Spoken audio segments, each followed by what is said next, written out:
आज घुटने टेकने पे मजबूर हो गया ट्रंप, और अमेरिका जो है आज उन्होंने सरेंडर कर दिया है। वो चाहते हैं कि बातचीत हो, और ईरान का भी स्टेटमेंट आया है कि हम अब आगे कोई नेगोशिएशंस नहीं करेंगे।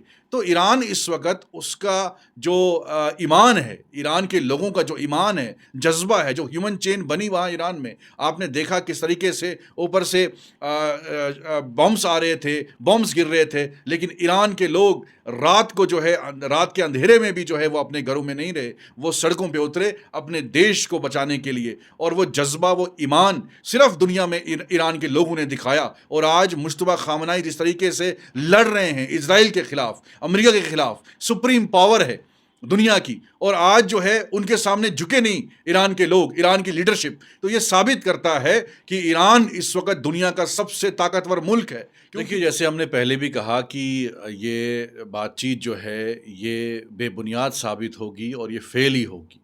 और जिस तरीके से अमेरिका ने मरहूम शहीद आयतुल्ला खामनाई साहब को दबाने की कोशिश की थी, और वो आखिरी लम्हे तक जो है वो उन्होंने झुकने का काम नहीं किया, ऐसे ही आज आयतुल्ला मुश्तबा खामनाई साहब हैं, ये भी जो है झुकने का काम नहीं कर रहे।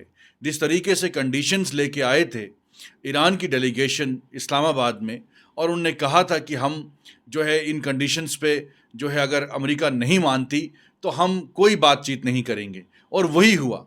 अमेरिका जो है वो डिक्टेटरशिप कर रहा है। आज देखिए टर्की ने कह दिया कि हम इजराइल में घुसेंगे। आज स्पेन जो है आज अमेरिका के खिलाफ है। आज कनाडा जो है अमेरिका के खिलाफ हो चुका है। आज चाइना अमेरिका के खिलाफ है। आज रशिया अमेरिका के खिलाफ है।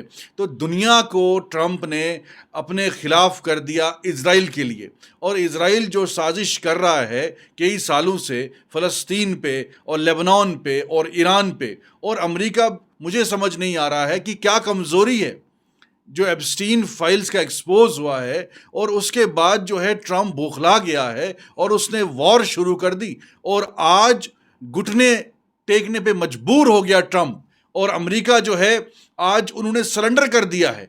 वो चाहते हैं कि बातचीत हो, और ईरान का भी स्टेटमेंट आया है कि हम अब आगे कोई नेगोशिएशंस नहीं करेंगे। तो ईरान इस वक्त उसका जो ईमान है, ईरान के लोगों का जो ईमान है, जज्बा है, जो ह्यूमन चेन बनी वहाँ ईरान में, आपने देखा किस तरीके से ऊपर से बॉम्ब्स आ रहे थे, बॉम्ब्स गिर रहे थे, लेकिन ईरान के लोग रात को जो है, रात के अंधेरे में भी जो है वो अपने घरों में नहीं रहे, वो सड़कों पे उतरे अपने देश को बचाने के लिए। और वो जज्बा, वो ईमान सिर्फ दुनिया में ईरान के लोगों ने दिखाया। और आज मुश्तबा खामनाई जिस तरीके से लड़ रहे हैं इजराइल के खिलाफ, अमेरिका के खिलाफ, सुप्रीम पावर है दुनिया की, और आज जो है उनके सामने झुके नहीं ईरान के लोग, ईरान की लीडरशिप। तो ये साबित करता है कि ईरान इस वक्त दुनिया का सबसे ताकतवर मुल्क है, क्योंकि जो मिसाइलें ईरान के पास है वो दुनिया में किसी के पास नहीं है। अब चाइना ने भी जो है ये कह दिया कि अब चाइना भी जो है अपने पूरी मदद जो है ईरान को करेगा, रशिया भी करेगा। तो इस वक्त जो हालत ट्रंप की है वो दुनिया देख रही है, क्योंकि आयतुल्ला खामनाई साहब ने जो है जो मिसाइलें बनाई उनके दौर में जो बनी, आज वही मिसाइलें जो हैं उन्होंने नींदें हराम कर दी हैं ट्रंप की, नेतन्याहू की। जो टॉक्स थी वो फेल ही होनी थी, क्योंकि ईरान जो है वो कभी भी सरेंडर नहीं करेगा, और आज ट्रंप ने सरेंडर किया है। ट्रंप चाहता है कि दबाव में जो है आके ईरान जो है स्ट्रेट ऑफ हार्मूज को खोल दे, लेकिन स्ट्रेट ऑफ हार्मूज जो है अब खुलने वाला नहीं है, ना ही ईरान जो है अब सरेंडर करने वाला है। मैंने पहले भी कहा था, डे वन से मैं कह रहा हूं कि ट्रंप ने बहुत बड़ी गलती कर दी, जो आग में हाथ डाला उसने, और आज जो है पूरा जल चुका है ट्रंप, आज पूरा जल चुका है नेतन्याहू, क्योंकि आज धूल चटाई है मुश्तबा खामनाई ने ट्रंप को। और जो बातचीत के लिए तड़प रहा है ट्रंप कि बातचीत हो, नेगोशिएशंस हो, जो मैं कहूंगा वो होगा, अब वो नहीं हो सकता, क्योंकि ईरान एक मजबूत मुल्क है। मैंने पहले भी कहा था कि ईरान के साथ आप पंगा मत लीजिए, और आज धूल चटा रहा है ईरान, धूल चटा रहा है मुश्तबा खामनाई। तो दुनिया में एक मैसेज चला गया है कि ईरान अब पीछे हटने वाला नहीं है। जब तक अमेरिका को पूरा बर्बाद नहीं करता ईरान, जब तक इजराइल को पूरा बर्बाद नहीं करता ईरान, तब तक ईरान भी सांस लेने वाला नहीं है, तब तक मुश्तबा खामनेई सांस लेने वाला नहीं है। स्पीच टॉक के दौरान अमेरिका के उपराष्ट्रपति ने कहा कि ईरान को अपना सारा यूरेनियम देना होगा, परमाणु जो उसका लक्ष्य है हथियार बनाने का उसको खत्म करना होगा, तभी शांति हो सकती है। देखिए, जबरदस्ती नहीं हो सकता। आप जबरन किसी मुल्क पे कब्जा करेंगे, कब तक करेंगे?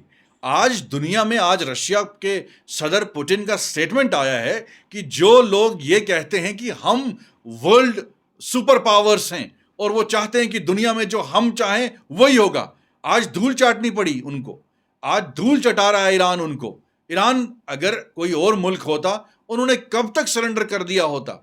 40 दिन हो गए आयतुल्लाह मुश्तबा खामनाई साहब को शहीद हुए, लेकिन ईरान पूरा मुकाबला कर रहा है इजराइल का, पूरा मुकाबला कर रहा है अमेरिका का। उन्होंने सीधा कहा कि ये कंडीशंस है, लेबनान में सीज फायर होना चाहिए और हमारे को जो नुकसान हुआ उसे कंपनसेशन मिलना चाहिए, जो आपने वहां तबाही की है उसे कंपनसेशन मिलना चाहिए, और स्टेट ऑफ हार्मूज पे पूरा कंट्रोल ईरान का होना चाहिए। ये सब कंडीशंस जो उन्होंने सामने रखी, और उसमें जो है अमेरिका जो है राजी नहीं हुआ, तो उन्होंने कहा ठीक है, आप राजी नहीं है, चलिए लड़ाई लड़ते हैं, जंग लड़ते हैं। भर्रा पाली जो है, मुझे लगता है कि इस वक्त एज जो है वो ईरान को है। अगर ईरान डरा होता, अगर ईरान सहमा होता, तो वो कहता है ठीक है, जो आप कहेंगे वो हम करेंगे। बहुत से मुल्कों ने किया, बहुत से बेगैरत मुल्क आज भी अमेरिका के तलवे चाट रहे हैं, लेकिन ईरान ने नहीं किया। वो ईरान कहता है कि भाई ये हमारी कंडीशंस हैं, इस पे आप खड़ा उतरते हैं, इसको आप मंजूरी देते हैं तो हम बातचीत करेंगे, हम जंग रोकेंगे, नहीं करते तो हम स्टेट ऑफ हार्मूज को बंद रखेंगे। कोई दुनिया की ताकत उसको खोल नहीं सकती। लेकिन ईरान का कहना है अमेरिका ने जानबूझकर ऐसी शर्तें रखी, वो नहीं चाहता कि शांति हो। देखिए, अमेरिका जो है दबाव में आया है। अगर अमेरिका दबाव में नहीं आता तो एक पपट जो उनका है शहबाज शरीफ, उसको जो है ड्राफ्ट भेज के ये नहीं कहता कि आप यही ट्वीट करो। वो तो मुझे लगता है अब तो शहबाज शरीफ जो है बिल्कुल गुलाम बन चुके हैं ट्रंप के। तो वही नेगोशिएशन करवाना चाहते थे, लेकिन फेल हो गए।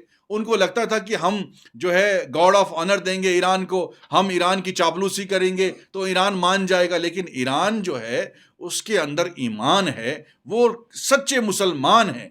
जो ईरान के लीडरशिप हो, जो लोग ईरान के लोग हैं, सच्चे मुसलमान हैं। मैं खुद सुन्नी हूं, लेकिन मैं उनका जज्बा देख के, जो हमारे में एक मिसकंसेप्शन था कई सालों से कि शिया ऐसे हैं, शिया वैसे हैं, लेकिन मैं हैरान हो गया, हमारी आंखें खुल गई कि शियाओं में कितना ईमान है, कितना जज्बा है, कितना उनमें ताकत है कि भाई वो किसी के सामने झुके नहीं, वो सरेंडर ही नहीं कर रहे हैं, वो किसी के दबाव में नहीं आ रहे हैं, और सुप्रीम पावर के सामने। तो इसलिए ट्रंप जो है वो हर कोशिश कर रहा है कि किस तरीके से ये स्टेट ऑफ हार्मूज जो है खुल जाए। जो वर्ल्ड का प्रेशर है, ट्रंप की वजह से आज पूरे दुनिया में जो है तबाही हो चुकी है। आज तेल की कीमतें बढ़ रही हैं और हर एक मुल्क में चाहे गैस हो, तेल हो, उसकी शॉर्टेज हो रही है। तो ये खामियाजा जो है पूरी दुनिया भुगत रही है ट्रंप की बेवकूफ़ी की वजह से, ट्रंप की जिद की वजह से, ट्रंप की मिसमैनेजमेंट की वजह से, ट्रंप की स्ट्रेटजिक फेलियर की वजह से। जो उसकी फॉरेन पॉलिसी है, जो उसने एक डिक्टेटरशिप का निज़ाम कायम किया है पूरी दुनिया में, तो वो आज जो है उसको सरेंडर करने में मजबूर किया ईरान ने। और ईरान ने ठान ली है कि ये मेरी कंडीशंस हैं, अगर इन कंडीशंस पे आप खड़े नहीं उतरते तो हम स्टेट ऑफ हार्मूज को कभी खोलेंगे नहीं। लेकिन पीस टॉक जिस तरीके से फेल हुई है, अब आपको क्या लग रहा है फ्यूचर में क्या ये जंग और बढ़ने वाली है? जी बिल्कुल। देखिए, ईरान जो है, अगर ईरान डर गया होता, सहम गया होता, तो वो कहता कि भाई ठीक है, ये कंडीशन से हम एग्री करते हैं, हम जंग बंद कर देंगे। तो आप इससे साफ अंदाज़ा लगा सकते हैं कि ईरान जो है वो अपनी कंडीशंस पे डटा हुआ है, खड़ा है। अगर वो चाहते तो वो कहते ठीक है, हम जो है अपने अवाम को बेवकूफ़ बनाएंगे कि भाई ठीक है, हमने इन कंडीशंस पे जो है कंप्रोमाइज़ कर दिया। लेकिन नहीं, उन्होंने कहा कि हमें शहादत मंजूर है। कई लीडर जो हैं वो खुलेआम सड़कों पे चल रहे थे अपनी आवाम के शाना बशाना, जो ईरान के लीडर हैं, जो ईरान के सदर हैं, फॉरेन मिनिस्टर। तो अगर उनके अंदर वो बेईमानी होती तो वो जो है सरेंडर कर चुके होते। लेकिन उन्होंने कहा कि हमें शहादत मंजूर है, लेकिन सरेंडर करना मंजूर नहीं है। जैसे आयतुल्लाह खामनाई साहब ने शहादत मंजूर की उन्होंने कहा मुझे शहीद होना मंजूर है लेकिन मैं सरेंडर नहीं करूंगा। ऐसे ही आज ईरान के लीडर कहते हैं कि हमें शहादत मंजूर है, हमें शहीद होना मंजूर है, लेकिन हम अमेरिका के सामने झुकेंगे नहीं और सरेंडर नहीं करेंगे। पीस टॉक जिस तरीके से फेल हुई है उसके लिए इस्लामाबाद या पाकिस्तान को कितना जिम्मेदार ठहराते हैं आप? देखिए, अमेरिका के तलवे पहले दिन से ही जो है शहबाज शरीफ चाट रहा था, और जिस तरीके से आपने देखा होगा जो सो कॉल्ड पीस कॉन्फ्रेंस हुई थी, उसमें जो है फ़लस्तीन पे जबरन जो है कब्जा करने की एक साजिश और प्लानिंग अमेरिका ने और इजराइल ने मिलकर रची थी, उसमें तो पाकिस्तान ने साथ दिया उनका। और आज पाकिस्तान जो है वो चाहता था कि अमेरिका किसी तरीके से जो है इस जंग से जो है उसका जो है पीछे हट जाए, लेकिन आज पाकिस्तान को भी हिला दिया ईरान ने, पाकिस्तान की भी नहीं चली। और आज ईरान ने यह कहा कि भाई हम अपने ईमान पे डटे हैं, हम बिकने वाले नहीं हैं, हम झुकने वाले नहीं हैं, चाहे पाकिस्तान हो, चाहे इजराइल हो, चाहे अमेरिका हो, हमारी ये कंडीशंस हैं, हमारा ये असूल है कि हम अपने लोगों को धोखा नहीं देंगे। जो हमारे हकूक हैं, हमारे मुल्क में कोई किसी बाहर के मुल्क का कोई इंटरफेयर नहीं होना चाहिए। तो वही आज ईरान डटा है अपने असूलों पे, इसीलिए वो टॉक्स फेल हो गई और आगे जंग होगी। इंशाल्लाह ईरान की कामयाबी होगी। जिस तरीके से वो लड़ रहा है, कई महीनों से आयतुल्ला खामनाई साहब लड़ रहे थे और आज 40 दिन से मुश्तबा खामनाई साहब लड़ रहे हैं, इंशाल्लाह उनकी कामयाबी जरूर होगी। इस जंग में देखा जा रहा है कि भारत पूरी तरीके से खामोश है, बल्कि पाकिस्तान एक तरह से पीस टॉक करा रहा है, अपने आप को एक दिखा रहा है कि पाकिस्तान एक इम्पोर्टेंट देश है, लेकिन भारत खामोश है। भारत की विदेश नीति को किस तरह देखिए, से देखते हैं? बिल्कुल ये तो बहुत बड़ा नुकसान हुआ भारत को, क्योंकि जिस तरीके से हमारे प्रधानमंत्री का इजराइल में जाना और समर्थन करना, ये हमारी स्ट्रेटजिकल फॉरेन पॉलिसी का फेलियर है, क्योंकि हमारे ताल्लुकात बहुत अच्छे और बहुत मजबूत थे ईरान के साथ, आज भी हैं। अब इंडिया जो है मजबूर हो गया, सरकार मजबूर हुई, इसीलिए फॉरेन मिनिस्टर इंडिया के जयशंकर जी जो है ईरान की एम्बेसी पहुंच गए, क्योंकि उनको लगा कि भाई पाकिस्तान जो है हावी हो रहा है, पाकिस्तान और करीब हो रहा है अमेरिका के।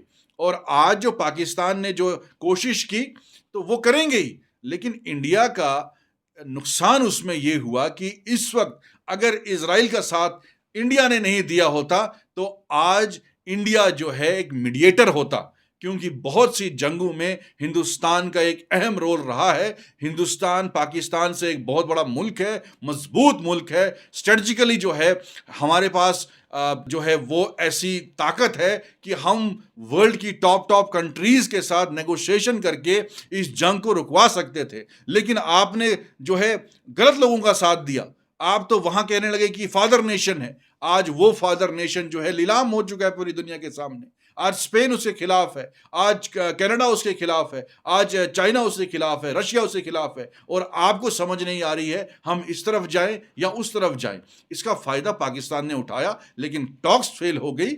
इस वक्त भी मौका है हिंदुस्तान को कि ओपनली समर्थन करे ईरान का, क्योंकि कई सालों से ईरान ने हमेशा इंडिया का समर्थन किया है। चाहे पाकिस्तान और हिंदुस्तान की जो जंग हुई, जो रिसेंटली जो कॉन्फ्लिक्ट शुरू हुआ था, उसमें भी आयतुल्ला खामनाई साहब का बयान आया था कि कश्मीर हिंदुस्तान का अटूट अंग है। आयतुल्ला खामनाई साहब का ऑन रिकॉर्ड स्टेटमेंट यह आया था। उसके बावजूद जो है इंडिया ने जो है इजराइल का समर्थन दिया, वो बेवकूफ़ी थी। वो मुझे लगता है कि एक स्ट्रेटजिकली जो है वो नासमझगी थी हिंदुस्तान के प्रधानमंत्री की, और आज वो रियलाइज कर चुके हैं। मुझे लगता है उनको अब खुल के, जैसे रशिया, जैसे चाइना, जैसे टर्की, जैसे स्पेन, दुनिया के बहुत ताकतवर मुल्क ईरान के साथ आज खड़े हैं, हिंदुस्तान को भी मुझे लगता है पूरी तरीके से ईरान का साथ देना चाहिए।